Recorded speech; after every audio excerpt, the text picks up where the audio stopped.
Jana Lynn. And I'm Ohio Jack Perez. And this is Sipping from the Cup of Wisdom with the Carpenter's Son. Welcome to another episode of Sipping from the Cup of Wisdom with the Carpenter's Son. Grab yourself a cup of coffee and sit back and relax while we answer another Bible question. So, Dad, sitting in church and watching YouTube videos all the time got me wondering, how do we get people to Jesus and Jesus to people? Because all these videos tend to put us in a call of action. Mm-hmm. And I'm not a street preacher. I'm not going to stand on a corner and start preaching. Okay. I have a job that probably should not start preaching there either. So how do we, as lay people, show Jesus to people? How do we witness to people? That's a good question. One of the things I was thinking about earlier is that we just have to present Jesus to them in the best way that we can whenever the opportunity presents itself. For instance, when someone's facing death or they're facing a sickness, all of a sudden they've got a sickness. Somebody's cancer is pretty common now, and they say, I've been diagnosed with cancer, and they're probably flat. And they can say, well, we can pray with you. That would be a way to get them. And then they may say, okay, because they're feeling so down and out. And they could also say, well, not right now or something. And then that's pretty much all that you can do at that particular time. Mm-hmm. Yep. And I was thinking, as a person was telling me about union, I belong to a union at my work, and our experience with unions haven't necessarily been positive, because he was saying from a manager's point of view when he was working in another job that sometimes the union limited the employees to basically do the bare minimum. So if extra work needed to be done, there was a lot of hoops to jump through to get that done. And I thought, wow, that is really the opposite of how we should be as Christians in the workplace. We should not be looking to do the bare minimum and just getting out and clocking out at 5 p.m. or whatever time you clock out.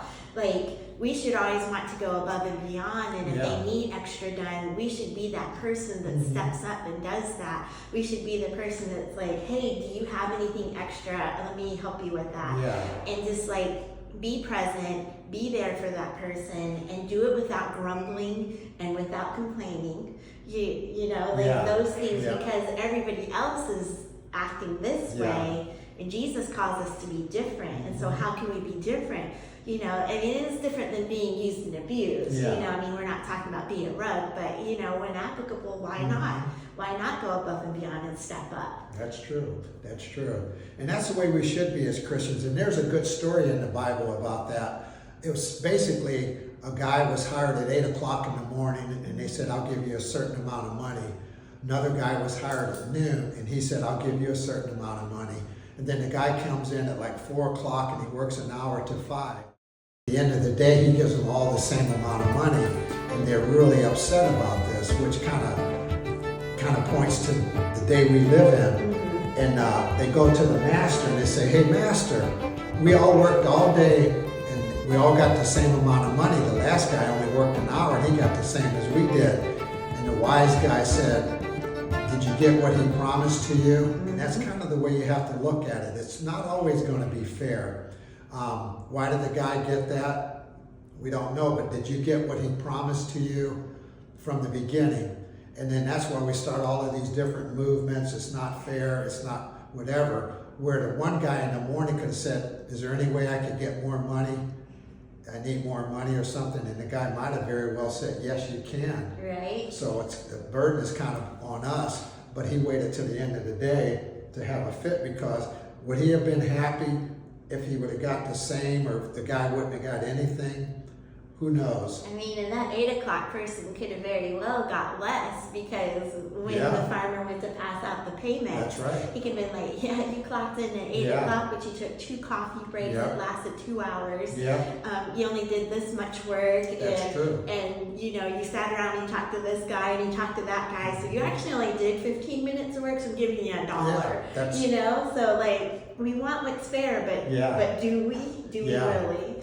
You know, and the other thing I was thinking about is like, you know, sometimes we have to skip certain events. Mhm. You know, that could be with neighbors and friends. Like they That's invite true. us to different things and different parties, different activities. And you know, when we're ambassadors for Christ, sometimes that looks like skipping events. Yeah, And you don't always have to explain why, but if approached, just say, you know, because this event has this, this, and this, and it goes against, you know, how I want to live for Christ, Mhm. then I'm choosing not to go. But if you want to go get some coffee later, I'd be happy to do that with you. that's right. Mm-hmm. And it kind of boils down to who are you worshiping? Everybody's worshiping something or something, whether they know it or not. Mhm. But we're designed to worship God. That's why we're here. In the temple, our bodies is a temple. One of the things I was thinking about is that we can't give God anything. I mean, if we took a building and tried to make a beautiful sanctuary, the material's all God's to begin with. The land is His. Yeah. The air is His. The temple that He wants is right here. Mhm. And He wants to live in the temple that He designed and made. And so far, no one has been able to make a temple like a human. And that's the temple that God wants to live in. So we can take a pure gold and build a building or a house for God, but God's not necessarily happy with that. He wants to live in us. He wants us to worship Him. Yeah, and then I think the best roadmap for that is 1 Corinthians, if I can find it real quick, for chapter 13. Okay. I put these little tabs on and it's messed me up. Isn't it 1 Corinthians 13? You were at 14, I think, already. And yeah. And There you so Yeah.